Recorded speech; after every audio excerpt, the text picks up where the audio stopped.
Hi and welcome to this fifth lecture on this course on reinforcement learning.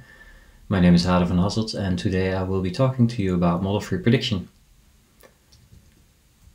There's a lot of background material on this slide and this is a fairly long lecture.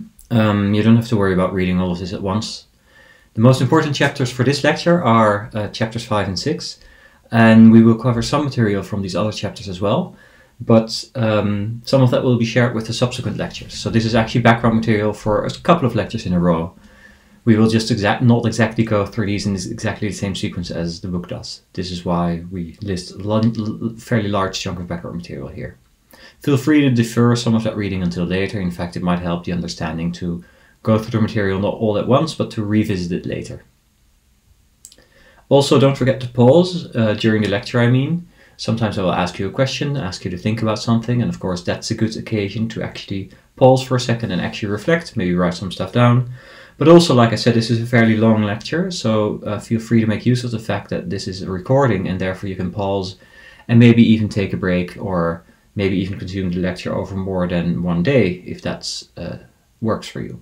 I do encourage you to not wait too long between looking at different parts of the lecture in order not to forget the beginning when you get to the end.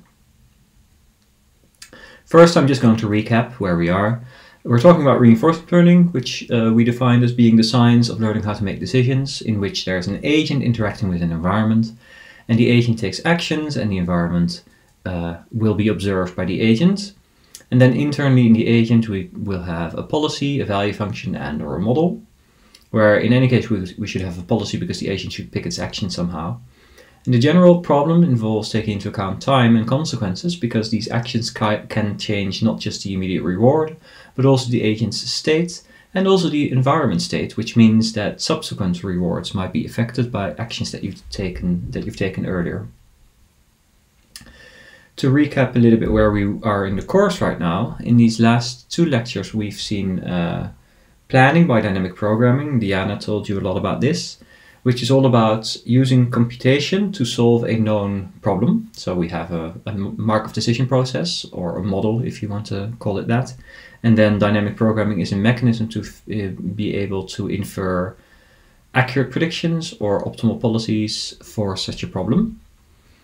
This, and in the subsequent lectures, we're basically going to relax this assumption that you have access to this true model, and instead we're going to use sampling. So we're going to use interaction with the world, and we call that model-free. And at first we'll talk about model-free prediction in this lecture, which is the process to estimate values when you do not have the Markov decision process. You don't know what it is, but you can interact with it. This, of course, is the case when you're, for instance, in the real world.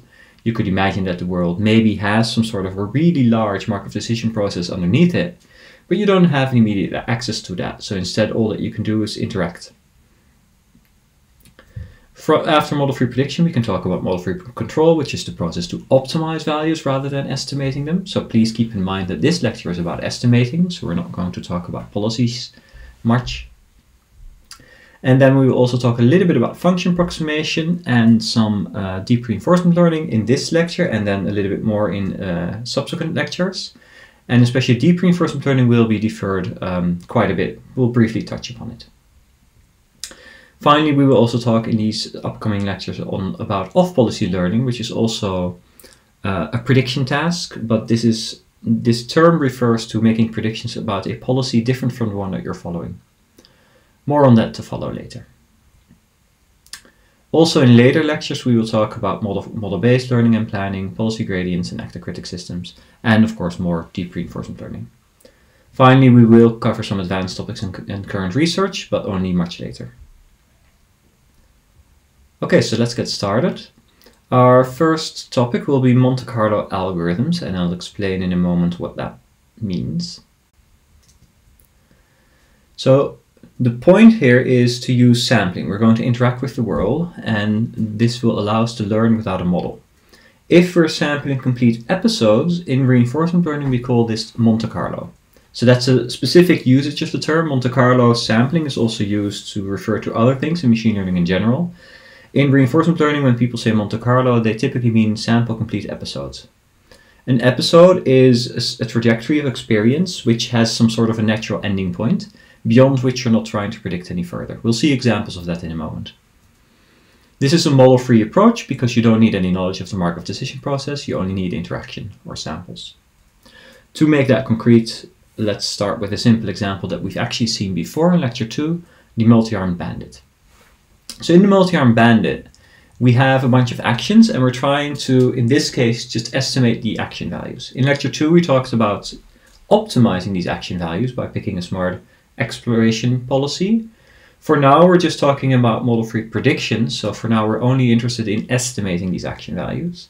So the true action value here is given on the right-hand side, which is the expected reward given an action. And then the estimate at some time step t is written somewhat verbosely here, but it's basically simply the average of the rewards given that you've taken that action on the subsequent time steps. And we can also update this incrementally. We also briefly discussed this in lecture 2, where you have some sort of a step size parameter alpha, and you add to the action value estimate that you have right now, so qt of at, you add the step size parameter times an error term. And this error term is simply the reward that you've just observed minus our current estimate. All the other action values stay unchanged. And then if you pick this step size parameter to be exactly 1 over the number of times you've selected that action, then this is exactly equivalent to the flat average that is depicted above. You may have noticed that there's a slight change in notation. We've now moved to the notation that is more common when we talk about sequential decision processes, so Markov decision processes and such, where we typically increment the time step immediately after taking the action. In the bandit literature, it's more conventional to denote the reward as arriving at the same time step as taking the action, but in reinforcement learning, in a more general case, we typically increment the time step immediately after the action, which basically means we interpret the reward to arrive at the same time as your next observation. That's just a small notational note to avoid confusion between this lecture and the earlier lecture on bandits. Now we're going to extend slightly to make this more general, and we're going to consider bandits with states. For now, the episodes will still remain to be 1 step long, as in the bandit case before, and this means that actions do not affect the state transitions, which means that if you take an action, you will receive some reward, and then you will see a new state, but this new state actually doesn't depend on your action. So there are now potentially multiple different states, so that's a difference from before, but they don't depend on your actions, and that means that there's no long-term consequences to take into account. And then the goal is to estimate the expected reward conditioned not just on an action, but also on a state. So this is in some sense a slight extension from the normal bandit case that we discussed before. And these are called contextual bandits in the literature, where the state is then often called a context. So state and context in that sense are interchangeable terms. Now we're going to basically make an orthogonal step in this lecture, and we're going to talk about function approximation a little bit, and then we're going to return back to these bandits with states and talk about how these things are related before we then go to the sequential case. So we're talking about value function approximation, to be more precise. So far we've mostly considered lookup tables, where every state has its own entry, or every state action pair has its own entry.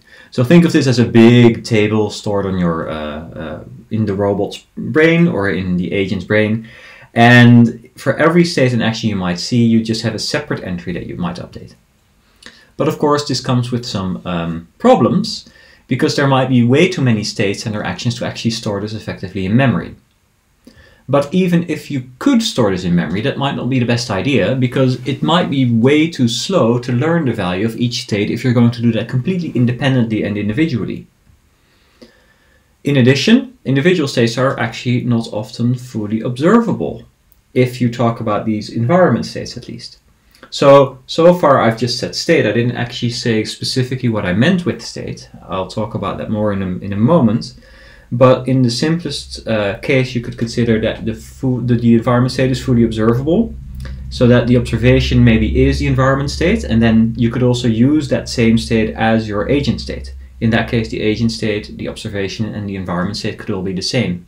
But even if that's the case, then it could be very large, but of course often it's also not the case. Now you could still have a finite agent state and maybe store these separately, but then you still suffer from this other problem that it might be very slow if you have many different agent states. So our solution for those problems is to use function approximation. So we write VW or QW, where W is now some sort of a parameter vector, and we're going to update these parameters instead of updating cells in a big table. So the parameter vector W will be updated using Monte-Carlo or Temporal-Difference Learning, which are two algorithms that we're going to talk about in this lecture. And the idea would be that we can hopefully then generalize to unseen states, because this function should be defined everywhere. And the idea is that if you pick a suitable function, then if you update a certain state value in some sense, you update your parameters that are associated to that state, that then the values of similar states would also automatically be updated. For instance, you could be in a state, you could identify that state by looking at certain characteristics, certain features. And then you could update the values of those features.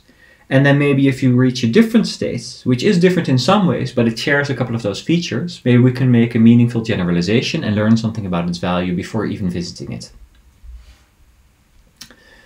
Now here's a note first on states. What do I mean with states?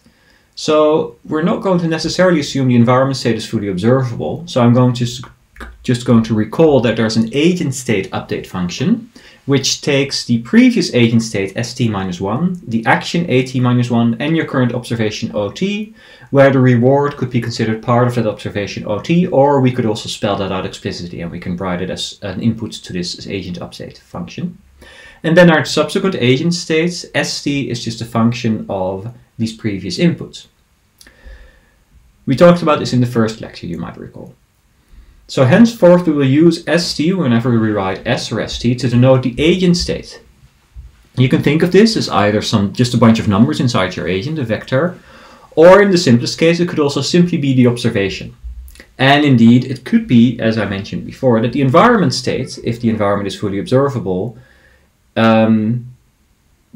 is observable in every step, so that the agent state could be equal to the environment state. But that's a special assumption, that won't be the case all of the time. So we're just going to talk about agent states whenever we say state.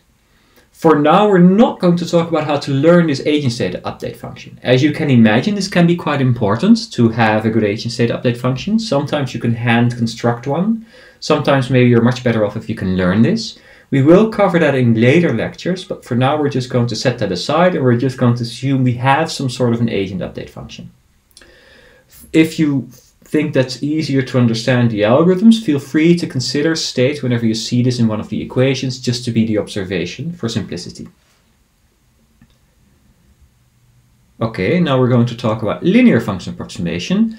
There's a couple of reasons for this. First, this makes things a little bit more concrete if we can talk about a specific function class. In addition, there's things later that we can say for the linear case that we can't actually completely say for the nonlinear case. It's easier to analyze theoretically. We won't do that yet for now, but we will do that later, and it's good to have this special case in mind. So it's a useful special case in which we have a linear function, and basically what we're going to assume is we're going to have some fixed feature vector. So note we already assumed that we have some sort of a fixed agent state update function. So we're going to set that aside where the states come from. And in fact, now we're even going to set aside the states themselves, and we're going to just say, well, in addition to that, we have some sort of a feature mapping that turns the state into a bunch of numbers. So it's just a vector with a bunch of elements. And we're going to consider that for now to be fixed. Later we might consider learning it, but for now it's just a fixed mapping. We're also introducing a little bit of shorthand where we simply write xt whenever we mean the features of state at time step t. And please keep that in mind. For instance, features could include the distance of a robot from different landmarks, or maybe some trends in the stock market, or maybe the piece and pawn configurations in chess. You can come up with these features by hand sometimes, or later we will discuss ways to find them automatically. Then the linear function approximation approach takes these features and simply defines our value function to be the inner product or dot product between our parameter vector w and the features at the time step x of the state s that we see. Probably unnecessarily, but the slide is also reminding you what the inner product looks like. It's just a sum over the components, and it's multiplying each of the features with the associated weight.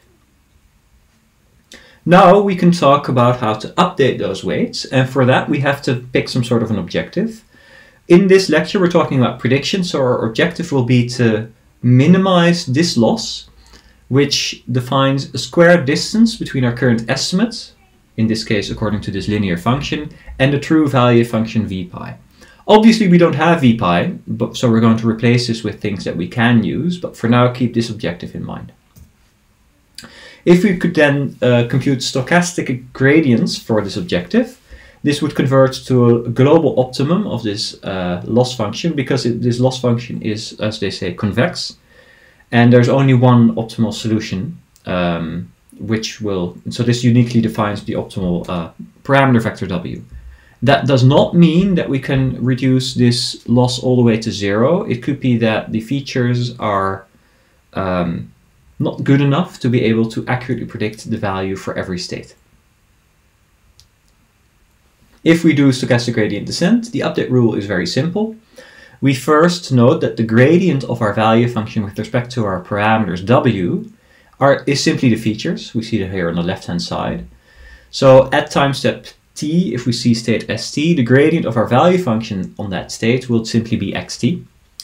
And then our stochastic gradient update, if we would have the true value function vpi, would simply be to add this term, which is the step size parameter alpha, times the error term, the prediction error, times the feature vector. And we can use this to update this parameter vector w on every step. But of course we have to replace vpi with something that we can have, because we don't have vpi. I'll get to that in a moment. First, I wanted to say that the table lookup case that we've considered, for instance for the Bandit lecture earlier, is a special case. We can enumerate all of the states. Of course, in order to store these in a big table, you need a finite amount of states, otherwise you can't store them separately. And then we could consider the feature vectors to simply be a one-hot feature that has zeros on almost all of the components, except on the component that corresponds exactly to the state that we see. So that means we have exactly as many states as we have, exactly as many feature components as we have states. And then we note that this means that the value function estimate under linear function approximation would then simply pick out the weight that corresponds to that state. So that means that the weight for that state will essentially be your value estimate for that state. Okay, now we're going to go back to the reinforcement learning case. So that was kind of like more generically about function approximation, and we're going to go back to these Monte-Carlo algorithms, basically continuing from before. So note that we were dealing with bandits with states, and now we're basically going to make Q a parametric function, for instance a neural network or a linear function, and going to use this squared loss, which we now also multiply by a half. That's just for convenience. And then we could consider the gradient of this. So similar to before, we're going to update our parameters w. So our new parameters wt plus 1 will be our previous parameters wt minus a small step size times the gradient of this loss. We can then write out the definition of the gradient of that loss, which we do here on the second line. And then we note that this expectation doesn't actually depend on our parameters, so we can just push the gradient inside. We get this update, which is our step size times an error term, reward minus our current estimate, times the gradient of this action value. And then we can sample this to get a stochastic gradient update, as we saw before. And the tabular case will just be a special case, which is indexes into the corresponding cell for the state action pair. So we basically just use the exact same things that we've seen before for the bandit with state setting. And we can use a stochastic gradient update to do the prediction in these cases.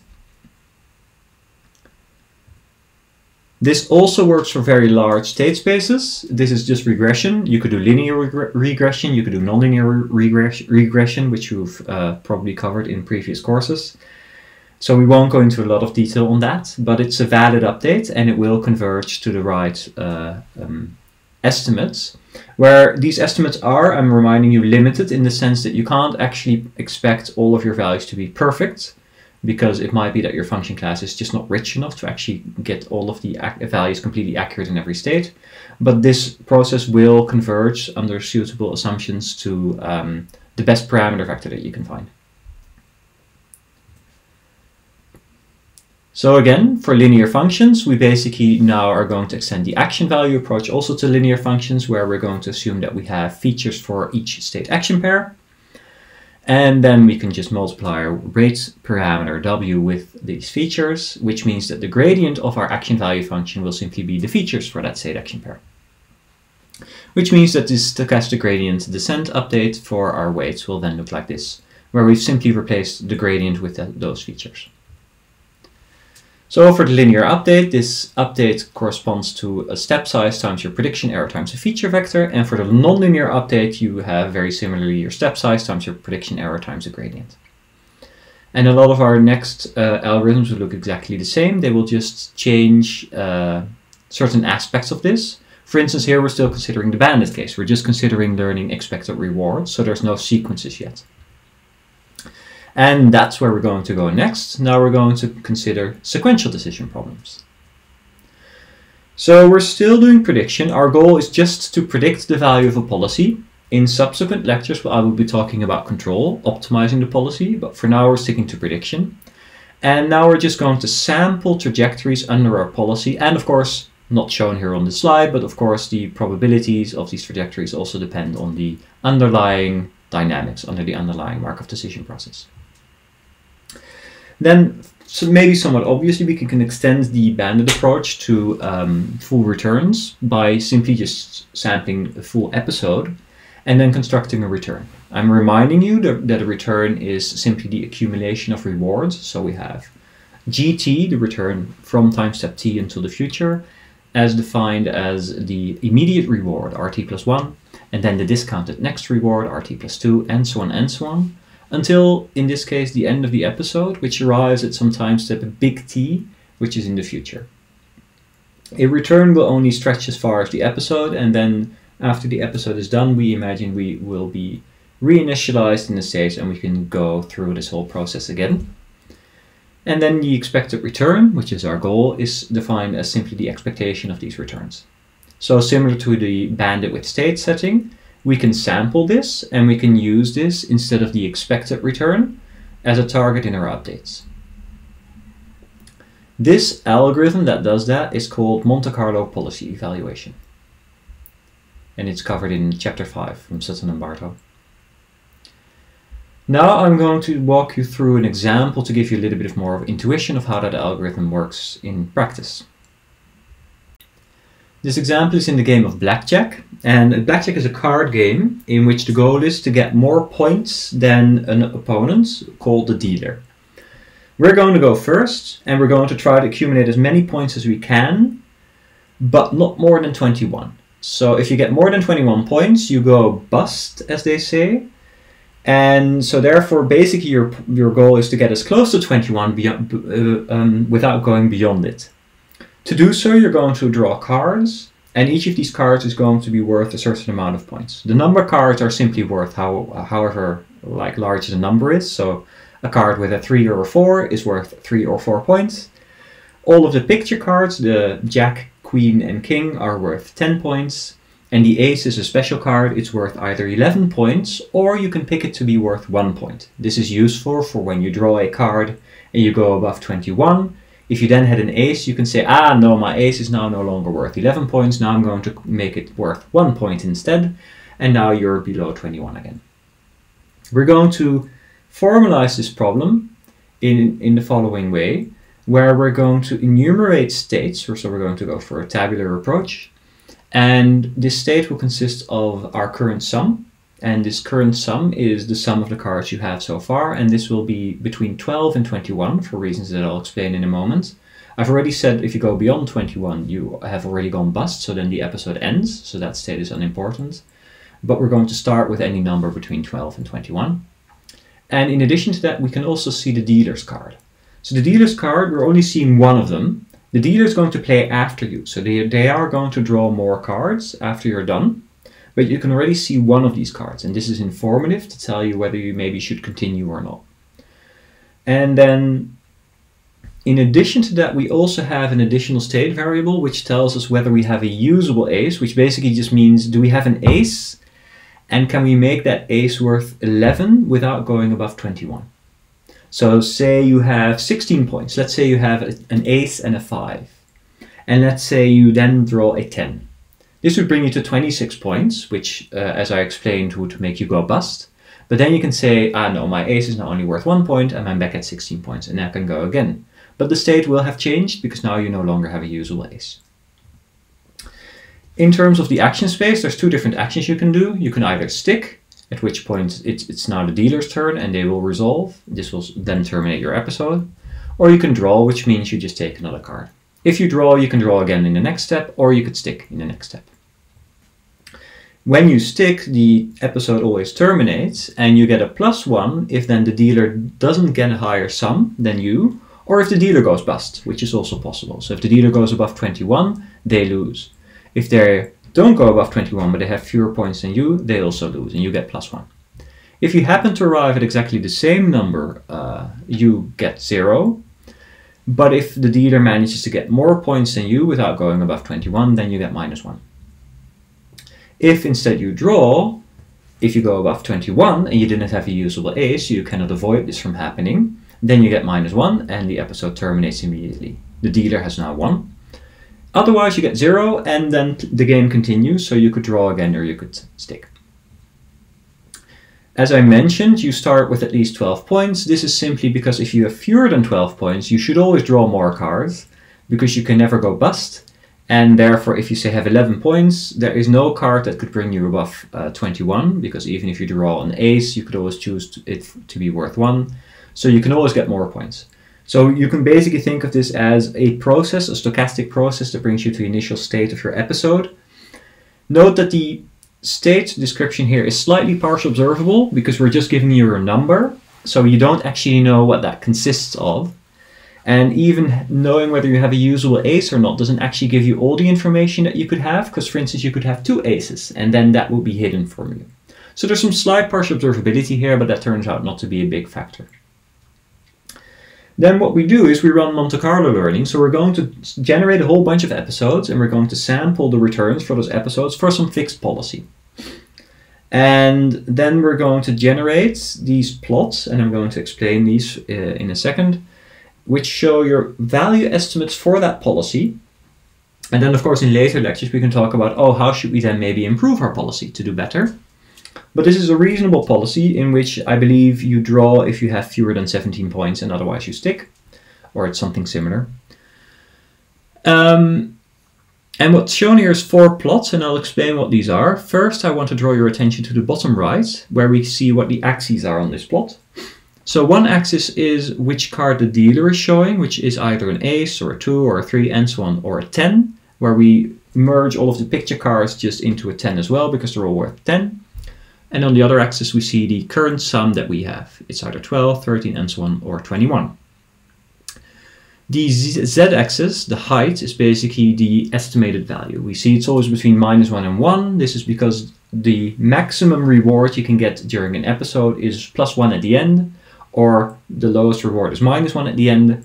All of the intermediate rewards, if there are any, are always 0, because if you draw but you didn't go bust, you just get 0.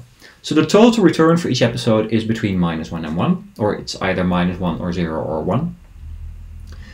And now I want to draw your attention to these plots, and I'm going to ask you a couple of questions that you can think about. So feel free to pause the video if you want to think about these things. And in particular, I want to draw your attention now to the top left plot. The left column here corresponds to having seen 10,000 episodes. The right column corresponds to having seen 500,000 episodes.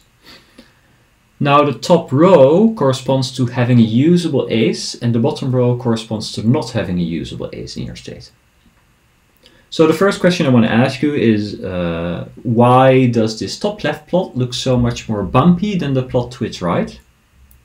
And then the second question is, why does it look more bumpy than the plot below it? So feel free to think about that for a second, and then I'm going to give you my explanation. So maybe the first one was maybe somewhat obvious. So after 10,000 episodes, we don't have a lot of data for each of these states yet. But after 500,000 episodes, we have accumulated by now quite a bit of data for each of these states, so our value estimates have improved. So maybe the difference between the left and the right was somewhat obvious. Maybe the difference between the top and the bottom is a little bit less obvious, but the reason for that is, I'm going to argue, that the states at the top, in the top row are actually less common than the states in the bottom row. In a normal deck of cards, there's 52 cards, out of which only 4 are aces. So states in which you have an ace are actually comparatively rare.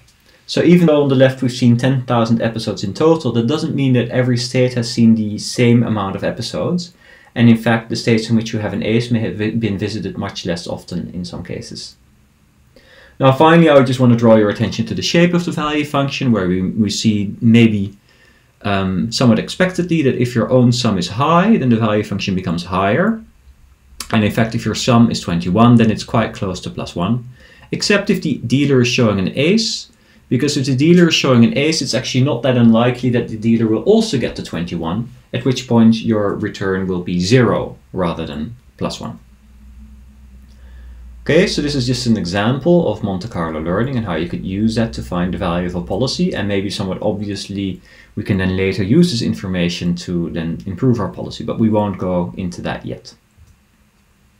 So what we've seen here is that Monte-Carlo algorithms can indeed be used to learn value predictions. Unfortunately, when episodes are very long, learning could be quite slow. So the example for Blackjack was an example in which episodes are actually very, very short, right? They only take like maybe 1 or 2 or 3 actions, but they won't take hundreds and hundreds of actions, or maybe even more than that. But if they do, and you have to wait all the way until the end of an episode every time before you can start updating, that might be tedious. So we have to wait until an episode ends before we can learn. Why do we have to do that? Well, because the return is not well defined before we do, right? So we're using the full return of an episode to update towards, and that means we have to wait until the episode ends before we even have the thing that we want to use in our update. In addition, these returns can have very high variance in some cases, especially if episodes are long. So are there alternatives? Are there other things we could use, other algorithms that maybe don't have these downsides? And of course, I wouldn't be asking this question if there wasn't an affirmative answer. So this brings us to one of the most important concepts in reinforcement learning, called temporal difference learning. So I'm just going to start by reminding you of the Bellman equation that we've talked about, or Diana actually talked about at length in the previous lectures. The Bellman equation relates the value of a state with the value of the next state, or the expected value of the next state. And this is actually the definition of the value of a policy. So the value of a policy is defined as the expected return, but turns out to be exactly equivalent to the expected immediate reward, RT plus 1, plus the discounted true value of that policy in the next state, ST plus 1. We've seen that you can approximate these values by iterating, basically turning the definition of the value into an update. So the difference here is now that the V pi within the expectation has been replaced with our current estimates, VK, because we're doing this in iterations, maybe across all states at the same time. So we denote this iteration with some number k. And then we update our value function by replacing maybe all of them at the same time. You could do this for all states at the same time, with a new estimate vk plus 1, which is defined as the immediate reward rt plus 1 plus the discounted current estimate of the next state value, vk. And we've seen that these algorithms actually do learn, and they do find the true value of a policy. Now, we can see there's on the right-hand side an expectation, but we can sample that. So maybe we can just plug that in, and we can just say, oh, maybe we just see a sample, RT plus 1, plus the discounted value of the next state, ST plus 1, and then use that. Well, maybe you don't want to update all the way there, so instead we're going to argue that's going to be too noisy, so instead just take a small step. So this now looks very similar to the Monte-Carlo learning algorithm, but instead of updating towards a return, a full return, we're going to update towards this other target, which is the reward plus the discounted estimate for the next state. So the change here between Monte-Carlo learning and this algorithm is that we've replaced the full return with something that uses our current value estimates instead. Note that I've written down the tabular update here, but you can extend this in the similar way as we did for Monte-Carlo learning to function approximation. Or actually we did this for the bandits with states, but the bandits with states could be replaced with Monte-Carlo learning by simply swapping out the reward for the return. And then similar here, we could swap out that return for this new target. So just to recap, we're in the prediction setting, we're learning VPy online from experience under a policy pi, and then the Monte-Carlo update looks like this, the tabular Monte-Carlo update. We have some some value estimates, maybe Vn or Vt you could also call this. I'm calling it n here. I could have also used k as before, because these updates cannot actually happen at time step t, because the return is not yet known completely at time step t, right? We only know the return at the end of the episode, which might be some later time step. So instead of saying which time step that actually is, I'm just saying, oh, there's some iterative procedure here, and we're updating our value function by using the return. Temporal difference learning, which is that new algorithm which we just talked about, instead uses this new target, which just unrolls the experience one step, and then uses our estimates to replace the rest of the return. And this is called temporal difference learning because the error term here is called a temporal difference error, which looks at one step into the future and looks at the difference in value from what we currently think and comparing that to one step into the future. This temporal difference error, which is simply defined as rt plus 1 plus the discounted value of the state st plus 1 minus our current value estimate of the value at st, is called the temporal difference error, and we typically denote this with a delta. So keep that in mind. Delta t is the temporal difference error, and it's defined as this. So now we can talk about these algorithms and maybe get a bit more intuition by thinking about them, how they work with the problem at hand. So dynamic programming works like this. There's some tree of possibilities here. You're in some state, and you consider all of the possible possibilities that might happen next. States here are denoted by these white nodes, actions are black smaller nodes, and then what we see here is effectively that that dynamic programming looks at all possible actions, in this case 2, and then also at all possible transitions for each action. So in this case, each action can then randomly end up in 2 different states. So there's 4 states in total that you can end up in after one step. And dynamic programming considers all of these, which of course requires you to have a model that allows you to consider all of these possibilities. Conversely, Monte-Carlo learning takes a trajectory that samples an episode all the way until the end. This terminal state, denoted here with a green box with a t in there, and then it uses that trajectory to construct the return and updates the value of that state at the beginning towards that return. And of course, it could also update all of the other states along the way towards the return from that state. And then this new algorithm, temporal difference learning, instead only uses one sample, so we see some commonalities here with dynamic programming in the sense that we're only doing one step. But it does sample, so it doesn't need a model. So there's some commonality with dynamic programming in the sense that we're only doing one step deep, and there's some commonality with Monte-Carlo learning in the sense that we're sampling. So we call this usage of our estimates on the next time step bootstrapping. This is different from the use of the term bootstrapping as the statistical bootstrap, which refers to taking a data set and then resampling from the data set as if it's the underlying distribution. It has nothing to do with that. In reinforcement learning, bootstrapping typically refers to this process of using a value estimate to update your value estimate. This is indicative of pulling yourself up on your own bootstraps, essentially. And it's good to keep that in mind, that that's just the term for doing that. And that means that under this terminology, Monte-Carlo learning does not bootstrap. It does not use value estimates to bootstrap upon to construct its return, its targets. But dynamic programming does, and temporal difference learning also does. These both use our current value estimates as part of the target for their update. And then additionally, we can think about sampling, where we similarly see that Monte-Carlo samples, but now dynamic programming does not sample. It instead uses the model, and temporal difference learning does sample. So we see we have these 3 algorithms with different properties. And of course, we can apply the same idea to action values as well, where we have some action value function Q, and we simply do exactly the same thing we did before, where we take one step, and now we also take the subsequent action immediately, AT plus 1, and we can use this to then construct a temporal difference error exactly in the same way as before. All that I did here is essentially replace every occurrence of a state with a state action pair indexed on the same time step. This algorithm is called SARSA because it uses a state, action, reward, state, and action. This name was coined by Rich Sutton.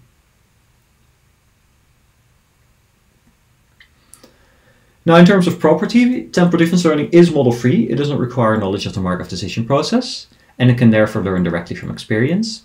And interestingly, it can also learn from incomplete episodes by using this bootstrapping. This means that if the episode is really long, you don't have to wait until all the way in the end of the episode before you can start learning. And this can be quite beneficial, because then you can also learn during the episode.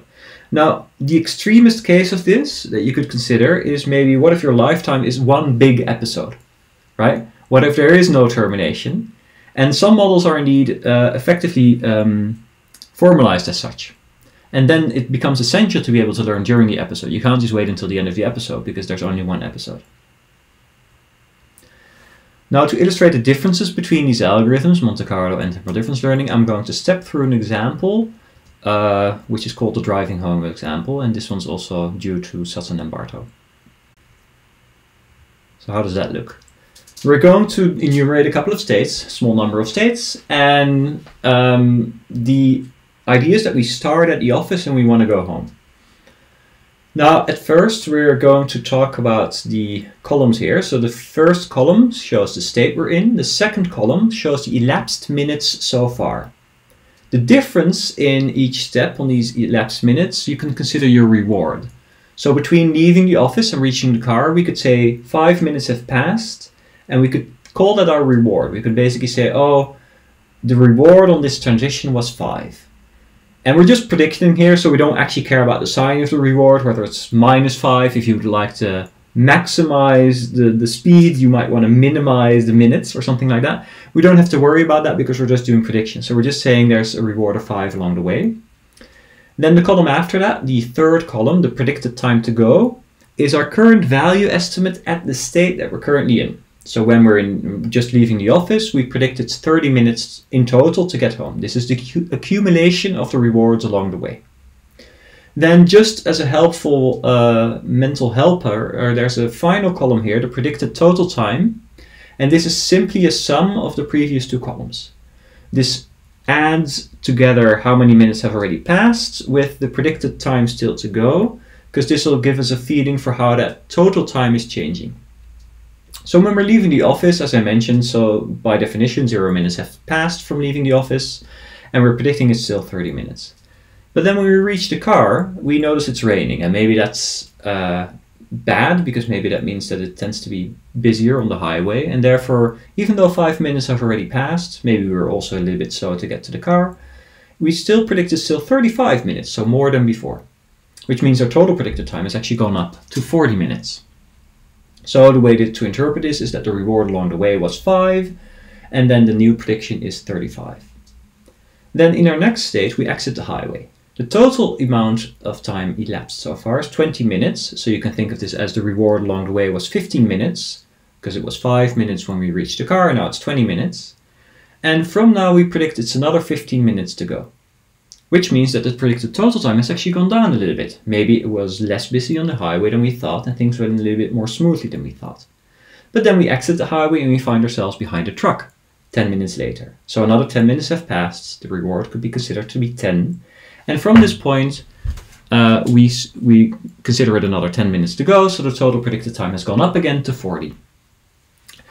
Then at last we arrive at the home street. 40 minutes have already passed, so another 10 minutes have passed, and we predict it's still 3 more minutes to go, so our total predicted time has gone up again a little bit to 43, but our current prediction turns out to be completely accurate, and we arrive home after 43 minutes, so another 3 minutes. Now, what do these different algorithms do? Well, the Monte-Carlo algorithm would basically just look at the total outcome, and therefore it would then update all of these states that you've seen so far to take into account this new total outcome. It basically just looks at the whole sample and it says, well, when you were leaving the office you thought it was 30, but it was actually 43. When you reached the car, 5 minutes had passed, you thought it was still 35 minutes more, which means our total prediction was 40. This should have been 43. So that means that instead of predicting 35, you should have predicted 38 perhaps when reaching the car. And similarly, when exiting the highway or when reaching the secondary road, when we got stuck behind a truck, we have to update these predictions upwards. That's what Monte-Carlo does. If we then look at the right-hand plot for temporal difference learning, it looks a little bit differently.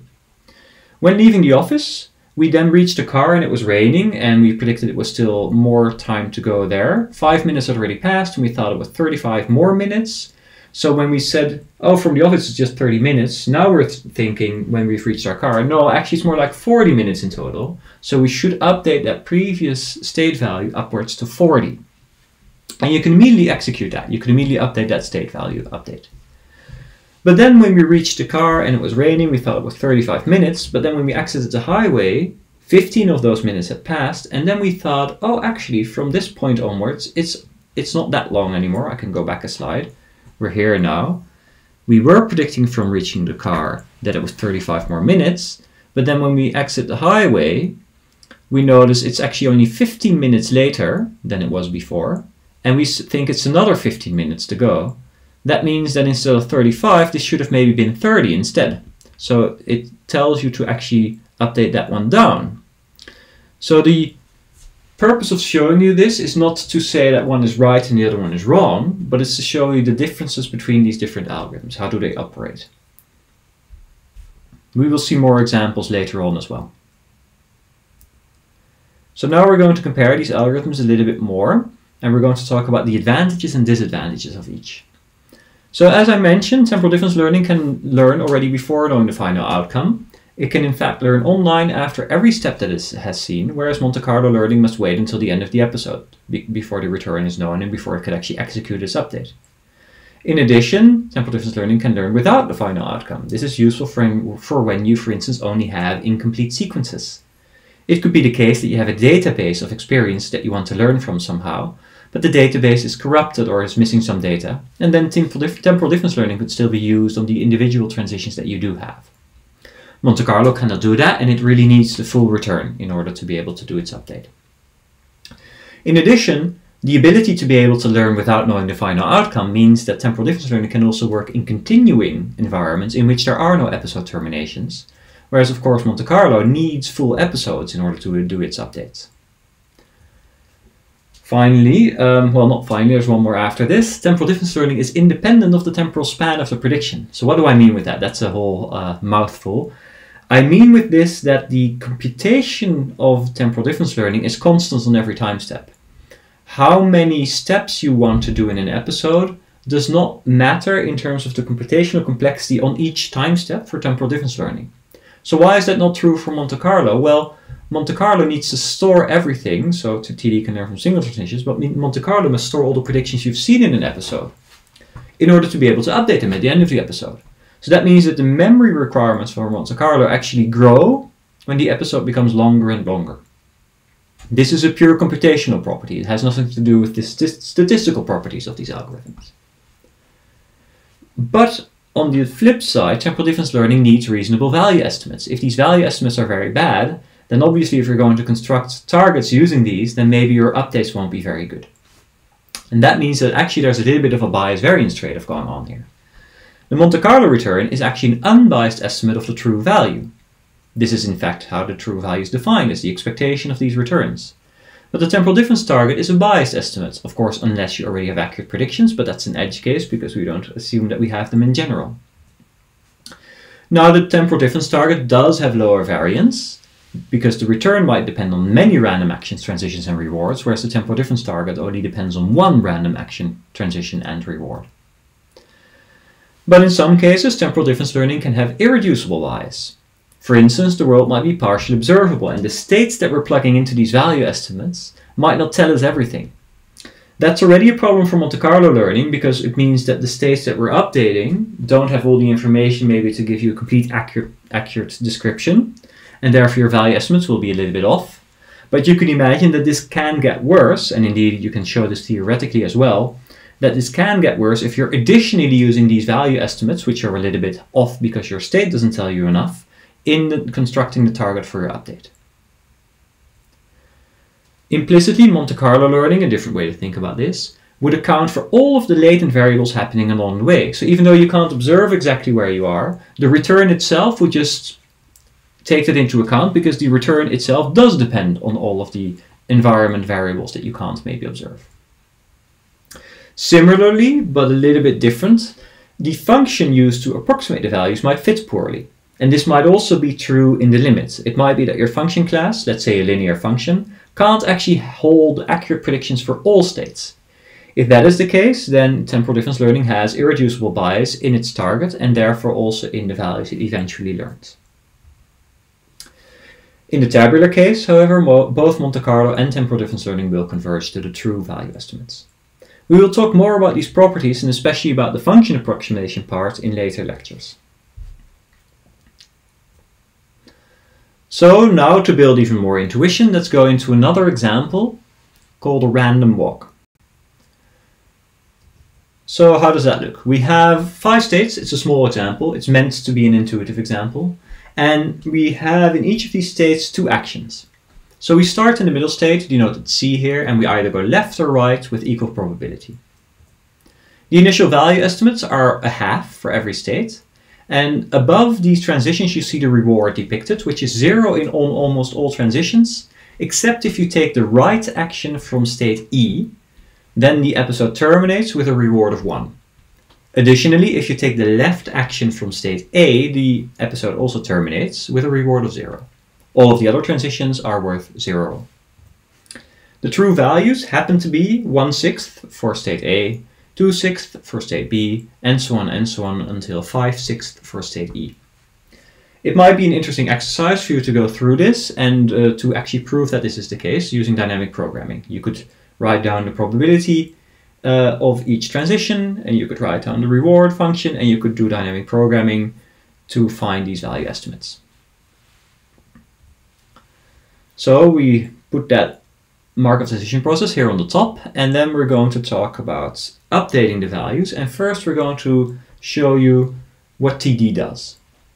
So there's a couple of lines in this plot, and these lines correspond to our value estimates for each of these states after a certain number of episodes. So the line demarked with 0 is fully horizontal, and that's because we've initialized all the state values at 1/2. Then there's a line marked 1 here, and it's actually completely the same as the line marked 0 on most states, except for state A. The reason for that being that apparently this first episode terminated by stepping left from state A with a reward of 0. All the other transitions, this is an undiscounted problem, so on all the other transitions, basically when we, for instance, maybe stepped from state B to state C, we would have seen a reward of 0 along the way, and our temporal difference error would be reward plus next state value, in this case undiscounted, there's no discount factor, or equivalently the discount factor is 1. And that next state value at C would be 1/2, because that's how they were initialized. So our target would be 1/2, but our current estimate at state B would also be 1/2. So the total temporal difference error would be 0, so we wouldn't update the value of state B on this intermediate step. But eventually we reach state A and we take this step into the terminal state. The terminal state by definition always has value 0. So the temporal difference error for this last transition was actually -1/2, because it's 0 reward plus 0 next state value minus our current estimate for state A, which was 1/2. And then we see that we've updated the value of state A in a tabular way slightly down, and in fact roughly 10% of the way down, or maybe even exactly 10% of the way down. It started at 0.5 and now it seems to be roughly around 0.45. So from this we can infer that the step size parameter, the learning rate, was 0.1 for this TD algorithm. Then we can see that after, say, 10 episodes, all of the values have by now been updated a little bit, and after 100 episodes, we're very close to these true values depicted here as a diagonal.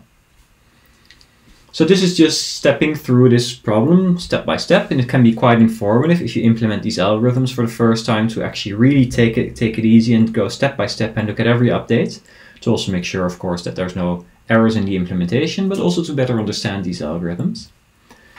And then we could run these different algorithms, Monte-Carlo learning and temporal difference learning, on this problem, and look at the root mean squared error. So this is the prediction error, which we've now condensed over all states. So we're looking at the total root mean squared error across all states, or the average error. We can see here that on the x-axis we have the number of episodes we've seen so far. So learning proceeds when we go from left to right. And on the y-axis we see the error of the state value predictions. So first I want to draw your attention to the darkest line in both these plots, the black line. This corresponds to the lowest step size that we've tried, which is 0.01. We see that both for Monte-Carlo learning and for Temporal-Difference learning, we see the smooth progression where the error goes down as the episode number goes up. But it's fairly slow, right? So the error at either after 100 episodes is not that low yet, and we can see it can clearly go down farther if we can leave it running longer.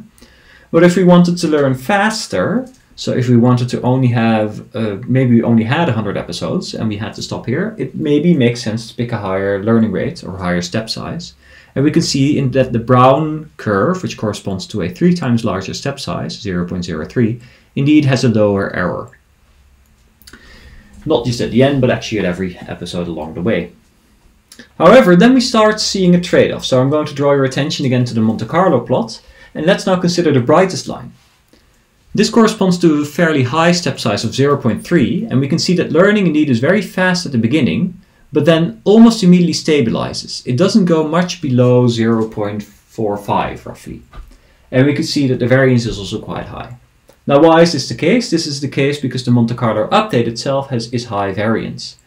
And we cannot reduce the variance further because we don't have a decaying step size here, which means that the total error of this algorithm after a couple of episodes will be just the variance in the updates. Similarly, if we reduce the step size slightly to 0.1, we see that the learning is slightly slower at the beginning, but then goes lower, the error does go lower, but then also stabilizes around, in this case, slightly above 0.3. We can see something similar happening for TD, where there's this trade-off. You can learn very quickly at the beginning, but maybe the error stabilizes at a higher point. But if we compare Temporal-Difference Learning to Monte-Carlo learning, we can see that Temporal-Difference Learning allows you to set the step size higher and also has a different trade-off. And indeed, a lot of these errors are smaller than for Monte-Carlo. So if we look at, for instance, at the midway point at 50 episodes, we can see that Temporal-Difference Learning then prefers a step size of 0.1 if you had to pick one constant step size, whereas Monte-Carlo learning prefers a lower step size of 0.03 because it has higher variance. And also the error for Monte-Carlo will be higher even if we tune the step size among these four options. Now obviously you could also extend this and consider step size schedules, which start high and maybe go lower when you learn more. That's not the point here necessarily. I just want to show you these properties of these algorithms, where you can kind of clearly see from the plots that Monte-Carlo simply has a higher variance than Temporal-Difference Learning. And in this case, that leads to higher errors for any constant step size, essentially, if you want to tune over only constant step sizes. Okay. Now we're going to look even more in depth at these properties of these algorithms by considering batch updating. So we know that tabular Monte-Carlo and Temporal-Difference Learning do converge to the true value estimates. So if we store all of the values separately in a table, we can update all of them independently to eventually become accurate, under the conditions that your experience goes to infinity and your step size decays slowly towards 0. But what about finite experience? Of course, in practice, we won't actually have infinite experience. We're going to learn for some time. It might be a long time, but it won't be infinitely long. And we won't actually decay our step size all the way to 0, perhaps. So what we're going to do now is we're going to consider a fixed batch of experience. And specifically, we're going to consider having collected k different episodes. And each of these episodes will consist of a number of steps. So these number of steps per episode can differ, but they might all have a large or small number of steps. And then we're going to repeatedly just sample from these episodes and apply either Monte-Carlo learning or Temporal-Difference Learning. It says here TD0. Reasons for calling this algorithm TD0 will become clear later, but this is just the standard Temporal-Difference Learning algorithm that we discussed so far.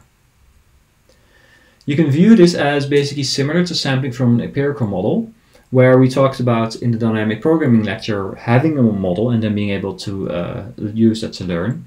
In this case, you could also consider having the data set, which in some sense defines frequencies of observed frequencies of transitions, which is similar to having a model, but it's an empirical model and it won't exactly fit with the real underlying model because you only have a finite amount of experience. And then we're going to apply this idea of batch learning to a specific small example in which we only have two states, where the purpose is for us to be able to reason through this all the way. So the two states, let's just call them A and B. There's not going to be any discounting, and let's say we have 8 episodes of experience. Here each line below denotes exactly one episode. So one of these episodes starts in a state A and then gets a reward of 0, then proceeds to a state B, and then another reward of 0, and then the episode terminates. The next episode on the next line, we started in state B instead of A, and then we got a reward of 1 and terminated. That happens more often, so 6 out of these 8 episodes are of that form, where we start in B and then terminate with a reward of 1. And then we also have one episode that did start in B as well, but it terminated with a reward of 0. Now I want you to think about, maybe even without thinking about these algorithms at all, I want you to think about what are the values of states A and B. What do you think these values should be? If this is all the information that you have absolutely no information apart from this data set. So I encourage you to pause the video perhaps and think about this for a little bit. And then I'm just going to proceed and going to tell you what I think are maybe plausible values. So it could be that you came up with maybe even more than one answer, or it could be that some of you came up with one answer and some came up with a different answer. So let me motivate 2 different answers here. First, let me start with state B. Maybe that one's somewhat obvious. So from state B, we've seen 8 episodes that were ever in state B, and 6 out of 8 times we saw 8 plus 1, and 2 out of 8 times we saw a 0. So maybe the appropriate value for state B is 0.75. We've also seen one episode that was in state A, and in that episode we got a total return of 0. So one could reasonably say maybe the value of state A is always 0, or at least that maybe is our best guess that we could do. Now, when I say that, some of you might actually object and say, no, that's not the right way to think about this. The right way to think about this is that whenever you were in state A, sure, it only happened once, but like whenever you were in state A, you transitioned to state B, and there was a reward of 0 along the way. This implies that state A and B must have exactly the same value. That is also a reasonable argument, but that means that the value of state A would be 0.75, which is quite different from 0. If you were using that second line of reasoning, effectively what you're arguing for is that the underlying model maybe looks like this, that maybe this is the suitable way to think about this. A goes to B 100% of the time, as far as we know, and then B gets plus 1 75% of the time and 0 25% of the time.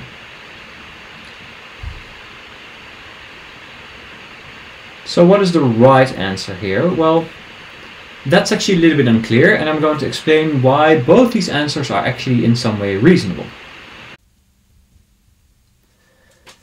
So Monte-Carlo learning converges to the best mean square fit for the observed returns. So you can write this as follows, where we sum over the episodes, k, from 1 to big K, and then within each episode we look at all the time steps, from 1 to tk, big Tk for that episode. And then we could look at all of the returns that you've seen and compare that to our current value estimates, and then we could say we want to minimize the squared error between these returns and that we've observed and these value estimates. And that indeed sounds like a very reasonable approach, right? We're just minimizing the difference between the returns we have seen and the value estimates that we have. In the example that we've just seen, this would imply that the value of state A is 0, because the only return we've ever seen in state A was 0. Instead, temporal-difference learning converges to the solution of the max likelihood Markov model given the data. That's what we saw on the previous slide. This is the most likely model given the data that we've seen so far. And then temporal-difference learning, turns out, finds that solution that corresponds to this model. So if you agree with that approach, if you say, well, that's what you should be estimating and then you should be solving that, that's what temporal-difference learning does.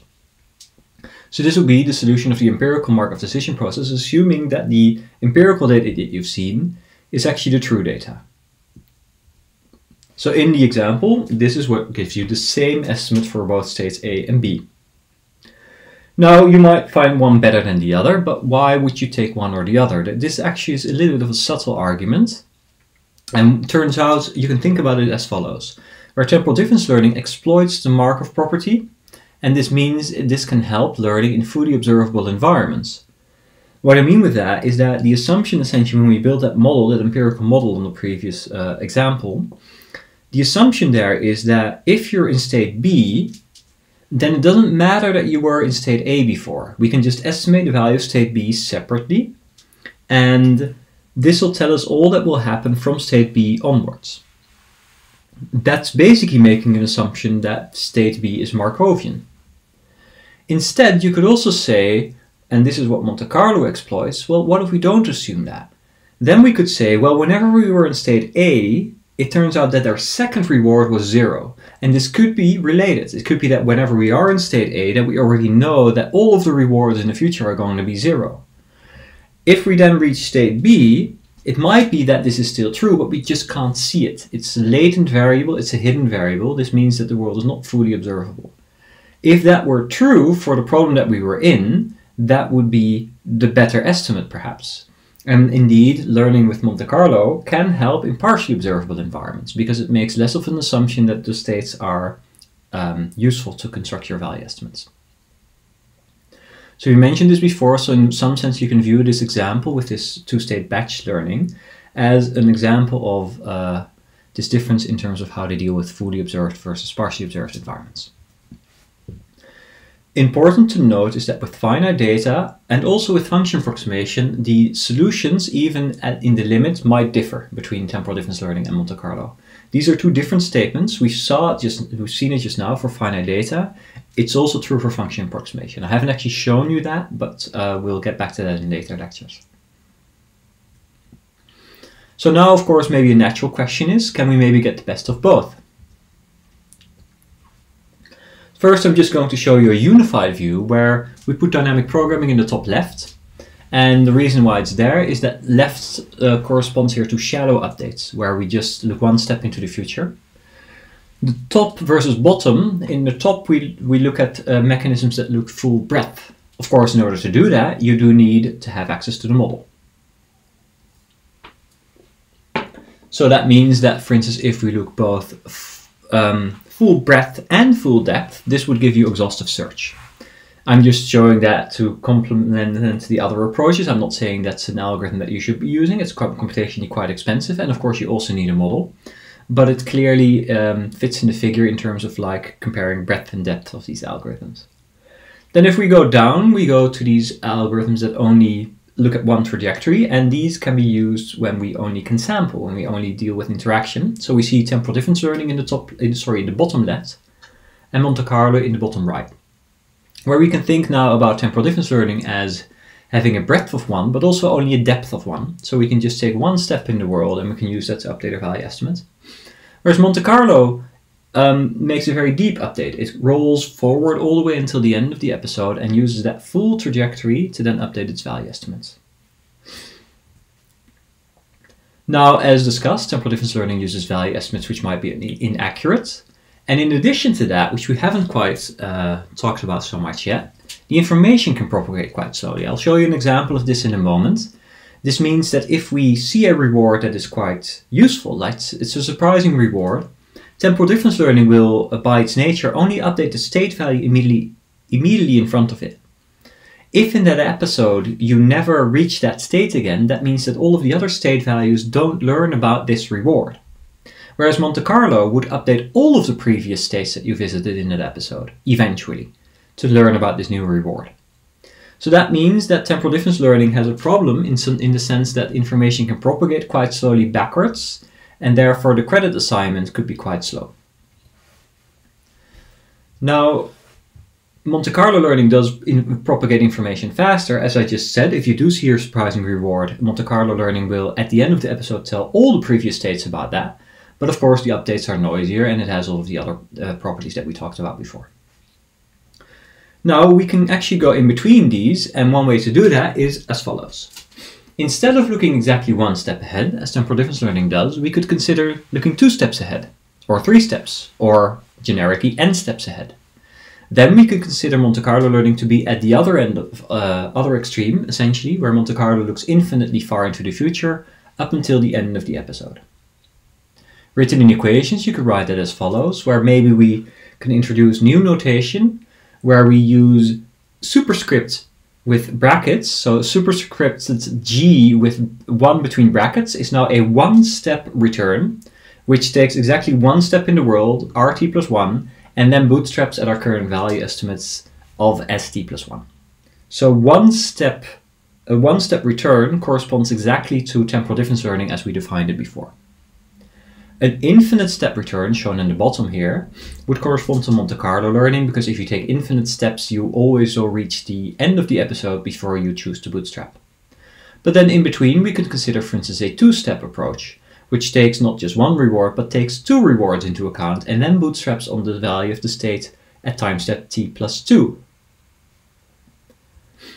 In general, we can say the n-step return.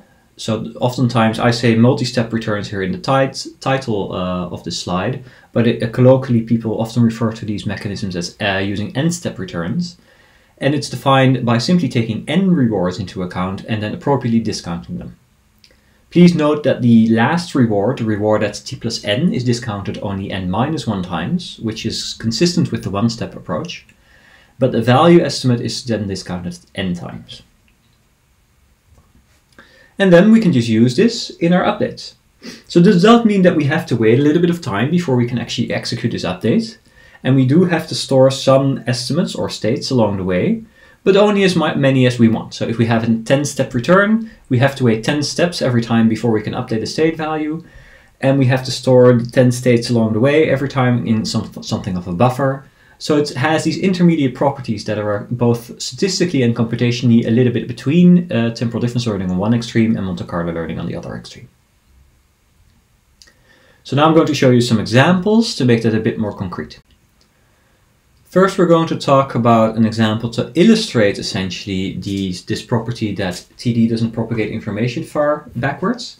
And for that, we're going to use SARSA. I'm going to remind you that SARSA is simply temporal-difference learning for state action values.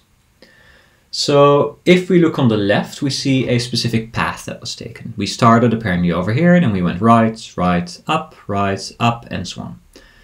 In the end, we reached the goal. If we would then do 1-step TD, in this case 1-step SARSA, we would only update the state action value for the action that led immediately to the goal. This is of course assuming that all of the other intermediate steps have no information. Maybe the rewards are 0, maybe your current state estimates are also 0, and maybe you only get a +1 when you reach the goal. If we could then instead consider a 10-step update, it would actually update all of these state values appropriately discounted along the way. So it would propagate the information much further back, and then if we consider the next episode, this could be beneficial. Because in the next episode, it could be that you start maybe here again, and then if you only did 1-step TD, or SARSA in this case, it could be that you just meander around without learning anything new for a long time. Whereas if you would have done a 10-step return, at least you're more likely to more quickly bump into one of these updated state values, and then information could start propagating backwards to the beginning where you start.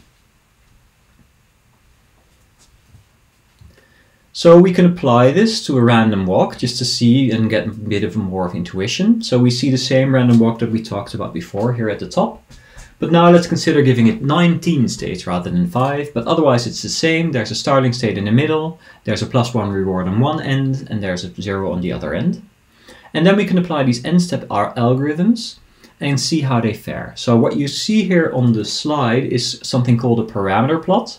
Because on the x-axis we have a parameter, in this case the step size parameter, and on the y-axis we see the root mean squared error over the first 10 episodes. So we're not looking at infinite experience here, we're just looking at a finite amount of experience, and then we see how do these algorithms fare if you then look at all of these different step sizes. So for instance, let's look at n is 1. N is 1, I remind you, corresponds exactly to the normal temporal-difference learning algorithm that we discussed before. We see that the best performance, so the lowest error, if we only care about the first 10 episodes and we have to pick a constant step size, is for a step size around maybe 0.8. If you set it higher or lower, the error is a little bit worse. This has been averaged over multiple iterations, so this is why these curves look so smooth. This is of course a fairly small problem, so you could run this quite often to get very good insights on what's happening. Very precise insights, I should maybe say. And what we notice here is if n is 2, so we consider a two-step approach, we see that if the step size is really high, if it's 1, that it actually does a little bit worse. And this is because the variance is in some sense higher. But you can actually tune your step size around, in this case, 0.6 to get lower errors than were possible with the one-step approach over the first 10 episodes. Then taking n is 4 is maybe even a little bit better, but notice again that the preferred step size parameter is again a little bit lower. This is because if we increase n, as we do here, the variance goes up more and more and more. And that implies that we need a lower and lower step size to make sure that we don't have updates that have too high variance, which would make our error higher. Then if we go all the way up here, we see a line that is marked with the number 512. That is a 512-step temporal difference learning algorithm, which in this case is essentially Monte-Carlo, because the probability of having an episode that is more than 512 steps long is very small. And we can also see that by the fact that the 256-step temporal difference learning algorithm is actually quite similar, because both of those are already quite similar to the full Monte-Carlo algorithm. For these algorithms, we see two things. First, they prefer very small step sizes of much smaller than temporal difference learning, one-step temporal difference learning. And in addition, even if you tune the constant step size very well, the error will still be quite high, sorry. And if you set the step size too high, the error will be much higher. They go off out of the plot here. So we clearly see a trade-off, a bias-variance trade-off here, essentially, where an intermediate value of n helps us learn faster and helps us get lower error over the first 10 episodes for a well-tuned step size parameter. And the best values are not the extremes. So it's not n is 1, and it's also not n is infinity. So it's not TD, it's not Monte Carlo, but it's some intermediate n-step TD algorithm. Okay, so make sure that you understood that last bit, because now we're going to go on to a next very related bit though, which is on mixed multi-step returns. So we've just talked about n-step returns. So as I said, make sure you understood that part before continuing here. And these n-step returns, they bootstrap after n steps on a state value st plus n. One way to write down these returns is almost recursively. They don't quite recurse, but you could look at them, these returns, as doing the following, where if you have an n-step return, you take one step, rt plus 1, and then you add an n minus 1 step return. Right? So every step you lose one step until you only have one step left, and the one step return will then bootstrap on your state value. So why am I writing it like this? Because you can then look at these different cases, and we could basically say, well, on some of these steps we fully continue with the random sample, with the trajectory, whereas on other steps we fully stop. We just say, okay, that's enough, bootstrap here. And now I'm going to argue, well, you could do that, but you don't have to do that. Instead, there's a different thing which you could do, which is to say you could bootstrap a little bit. For instance, you could have a parameter, which we're going to call lambda. So we're going to take one step, as always, and then we're going to take the discount factor. But then instead of either continuing or bootstrapping fully, we say, let's bootstrap a little bit. So this is a linear interpolation between our estimated value and the rest of that lambda return, as we call it. This is defined recursively, so this lambda return is at the next time step for the same lambda. So this thing will also take one step and then again bootstrap a little bit before continuing. And then again it would take one step and then again bootstrap a little bit before continuing even farther. Turns out, if you do the math, this is exactly equivalent to a weighted sum of n-step returns. In fact, of all of the n-step returns, from 1 to infinity. These weights do sum to 1, so it's a proper weighted average of these. And we can note by just stepping through a few examples, if n is 1, then this quantity here goes away, this is just 1. So the one-step return will be weighted exactly with a weight of 1 minus lambda. then the two-step return will be weighted by a weight of lambda times 1 minus lambda, so slightly less. Typically, lambda is it's a number between 0 and 1, and typically it's a number that is maybe closer to 1 than to 0. But if we set lambda to, say, a half for simplicity, that would mean that our lambda return would basically take a one-step return with weight a half, a two-step return with weight a quarter, a three-step return with weight 1/8, and so on and so on. Then we can consider these special cases where if lambda is 0, we can say that see that this term would completely disappear, and this term would just get weight 1. That means that lambda 0 corresponds exactly to the standard TD algorithm.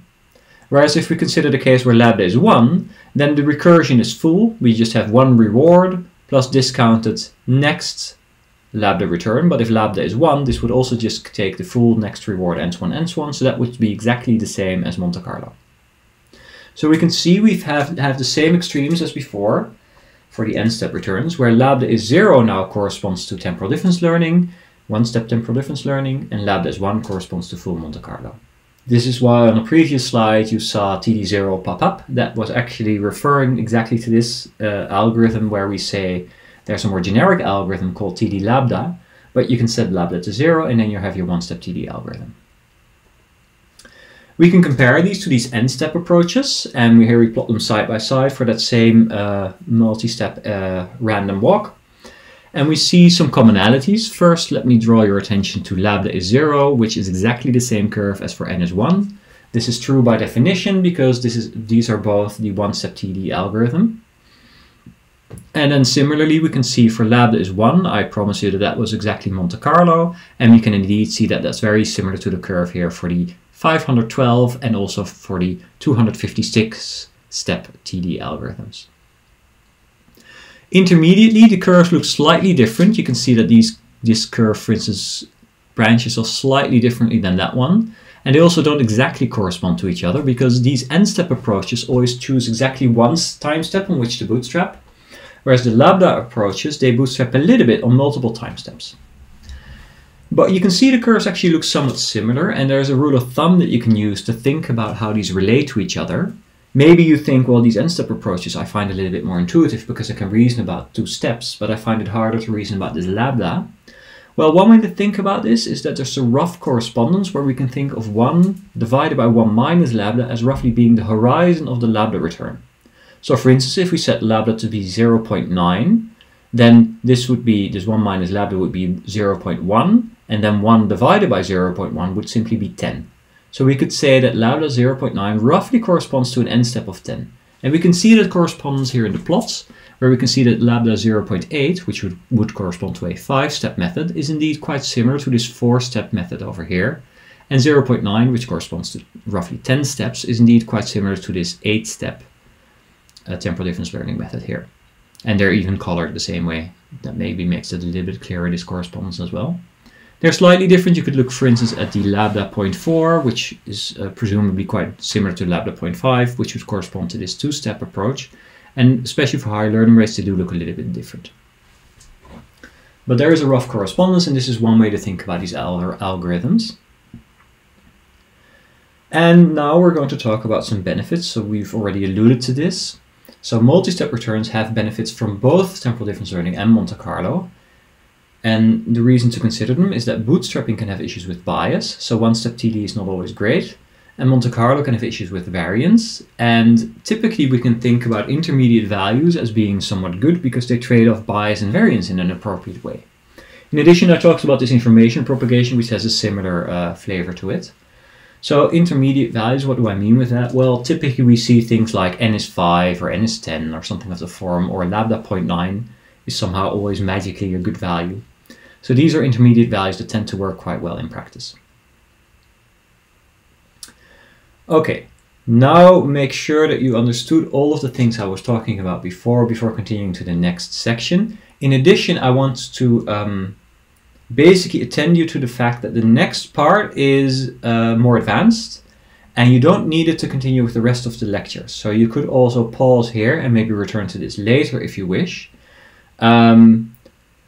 Or you could just continue now, of course, because it's quite related to the things we were talking about before, but I just wanted to draw your attention to the fact that this is going to be, in some sense, a little bit orthogonal to some of the things that we'll be discussing later.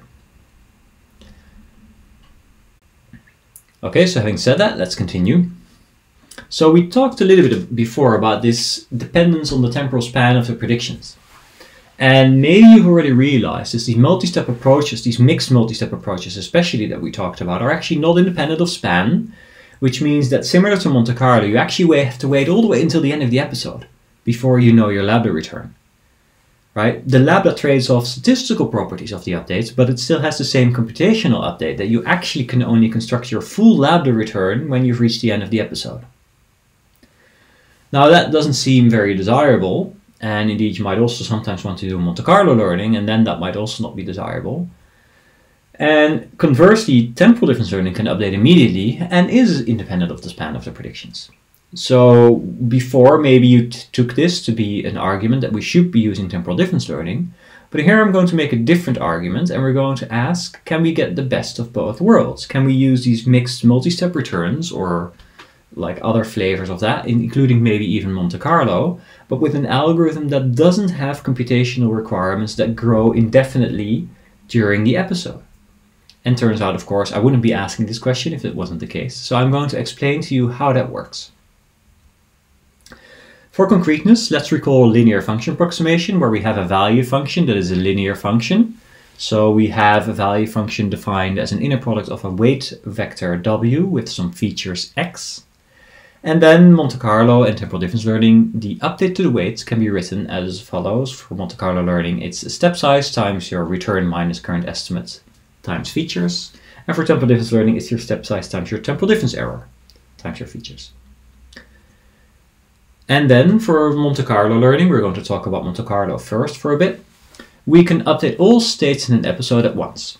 So this is typical because you have to wait for the end of the episode for all states anyway to know the return. So it's quite typical for Monte Carlo learning to then just update all of them at once in one big batch.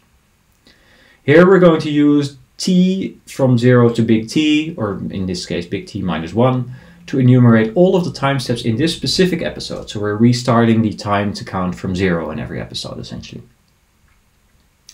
And now, first I just want to recall you that tabular is just a special case where the x vector is just a one-hot vector. And now I'm going to argue that we can look at these individual updates here. So here we have an update on every time step, and we're just summing over time steps. I'm going to argue that you can define that update as follows. I'm going to prove this in a moment, but first I'm just going to give you the update to build some intuition. This update is a very simple update that takes an alpha step size parameter times your one-step TD error. This is not your Monte Carlo return, this is the one-step TD error, times some vector e. This e is called an eligibility trace, and it's defined recursively by taking the previous trace, decaying it according to gamma and lambda, and then adding our current feature vector, or more generally our gradient, xt. Note, special case, if lambda is 0, we do indeed get one-step TD back. So there's a choice here whether you want to do online TD, which means you update during the episode. You could also consider, for conceptual simplicity, you consider offline TD, where you still just accumulate these weight updates until the end of the episode. But then this algorithm would just be TD for lambda is 0. The intuition here is we're basically storing a vector that holds all of the eligibilities of past states for the current temporal difference error. And then we're going to add that to our update to the weights. So when lambda is not 0, we have this kind of trace that goes into the past. It's similar to momentum, but it serves a slightly different purpose here, which will hold recursively. This et minus 1 will therefore hold the xt minus 1, the features from the previous state, but appropriately decayed, and also xt minus 2, and so on, each decayed even more. So this is kind of magical. I haven't yet shown you why it works or how it works, but this means that if this works, we can update all of the past states to account for the new temporal difference error with a single update. We don't need to recompute their values, we don't need to store them. So this will be an algorithm, if it works, that will be independent of the temporal span of the predictions. we don't need to store all of the individual features, xt, xt minus 1, xt minus 2, and so on and so on. Instead, we just merge them together by adding them into this vector, and we only have to store that vector. This idea does extend to function approximation. I mean, this is already the linear function approximation case, but so in general, xt does not have to be one hot, but it can actually also be a gradient of your value function for the nonlinear case. How does that look? Well, here we're just going to show that kind of intuitively again. So there's a Markov decision process here in which we only ever step down or to the right. In the end, we reach some goal state from which we get a reward of +1, and then we transition all the way back to the top. So the trajectory here will be somewhat random. The true values are, there's discounting, so the true values are larger the closer we are to that goal. If we then imagine doing only one episode, TD0 would only update the last state, so the state in which we saw that one reward. TD lambda would instead update all of the state values along the way, less and less so with lambda. This is true if you do the version that we had before with the lambda return, but turns out the exact same thing is also true if you use these eligibility traces. And the way to think about that is that at some point we see this temporal difference error, where we finally see this reward of +1 that we've never seen before. And then we multiply that in with all of these, taking into account all of these previous features that we've seen. In this case, it's tabular, so all of the features are one hot. But so basically we're storing all of the states in this vector, and we're updating it in one go. Now I'm going to show you how that works and why it works. So we're going to consider Monte-Carlo first, and later I'll put the lambda parameter back in. So we're just going to take the Monte-Carlo error, and we're first going to rewrite this as a sum of temporal difference error. So to start, let's first write it out one step. So we get our first step, our reward t+1, and then our discounted next step return. And we're just taking along the minus v part from the left-hand side. Now this already looks similar to temporal difference error, but it's not. So for a temporal difference error, we should bootstrap. So what we can do is we can just add that in. So we basically add gamma times v of the next state in, and then we also have to subtract it. So we're basically adding 0. But this allows us to write this as a temporal difference error plus a different term. And this term, notice that this is exactly the same term as before, but just at the next time step. So now there's a t+1 rather than a t. So then we can write this as an immediate temporal difference error plus a discounted Monte-Carlo error at the next time step. Of course, we can repeat this. So the Monte-Carlo error at the next time step will just be the TD error at the next time step plus the discounted Monte-Carlo error at the time step after that. So we repeat this over and over again, and we notice that we can write, excuse me, we can write the total Monte-Carlo error as a sum of temporal difference error, of one-step temporal difference error. And I'm just going to put this basically aside for now, and I'm going to use this on the next slide. So now we're going to go back to this total update. So at the end of the episode, we're going to update all of our weights according to all of these Monte-Carlo returns that we've seen constructed so far, which we've only were able to construct at the end of the episode. Now I'm going to plug in this thing that we derived on the previous time step, the previous slide, where we're replacing this Monte-Carlo error with this summation over time of temporal difference errors. Note that the summation only starts at time step t, which is the time step from which the Monte-Carlo return also starts. And now we're going to use a generic property of double sums. We have an outer sum that sums from t0 to t-1, to big T-1, and an inner sum that starts at this variable t, and then continues to the same endpoint. Turns out if you have a double summation like this, where the inner index depends, or the starting point of the inner index depends on the outer index, you can turn them around, and you could first sum over all of the outer indexes instead, and then sum over what used to be the outer index. So now we're summing over all of what used to be the inner index k, and then we sum over what used to be the outer index t, but only up to k. So instead of starting k at t and then going up, we do all of the k, but then we only do the t up to k. This turns out to be exactly equivalent. It's a generic property of these double sums, and I'll show you this intuitively in a moment as well. And then we notice that the temporal difference error, delta k, does not depend on this variable of the inner sum. It doesn't depend on t. So we can pull that out, and then we just say, oh, this rest thing that we have here, this summation from t is 0 to k, it's a discounted sum of feature vectors, and we give that a name. We just call that E. Where we notice that E actually only depends on time step K and before. So this means we can write this down as follows, where we now swap K for T, because we only have one variable that we're summing over now, so we can just rename K to T. And that means that the original summation can be rewritten in this form. So originally we had, for every state, we had this update of a return looking into the future, right? This is why we had to wait all the way until the end of the episode, because we have to wait for GT to be completely defined. And we've swapped this around to a summation where we have our same step size and our temporal difference error, delta t, and then this weight vector which kind of looks into the past. It stores all of the feature vectors that we've seen in previous states. And we just kind of went through this mechanically, right? We haven't actually taken any magical steps. You can just do this step by step. Of course, coming up with this derivation is maybe a different matter, but you can now follow this step by step and see that this is indeed true. So that means that our total update can be written as this, where this eligibility trace vector was defined as the summation up to time step t of our discounted feature vectors. This we can also inspect a little bit more, and we can, for instance, pull off the last time step, which is just xt. Note that when j is equal to t, then this discounting goes away, because it would just be your discount to the power 0, which is 1. So we get this term that we pull off. And then the summation is only to t minus 1 rather than to t. Now we can also pull off one discount factor, exactly 1. So there will be now a minus 1 here.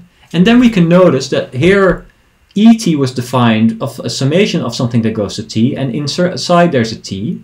And now we have something that only sums up to t minus 1, and inside there's a t minus 1. But otherwise it's exactly the same. So this thing must be, by definition, et minus 1.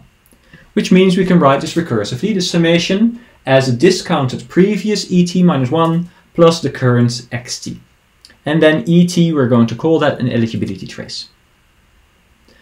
So the intuition here is that every step it decays according to the discount, and then the current feature is added because we're doing full Monte Carlo. So discounting here is appropriate for propagating information backwards, because you shouldn't propagate the information more than it is used in these Monte Carlo returns which came in earlier states, and that should take into account the discounting. So then, summarizing, we have this immediate kind of like update for every time step, which is completely well defined on time step t. We have all these quantities available for us at time step t. Then the Monte Carlo update would sum all of these deltas over all of the time steps in the episode and then apply them. This is the offline algorithm, so in this case, even though we can compute these things along the way, we can now compute this sum incrementally as we go, so we don't have growing memory requirements.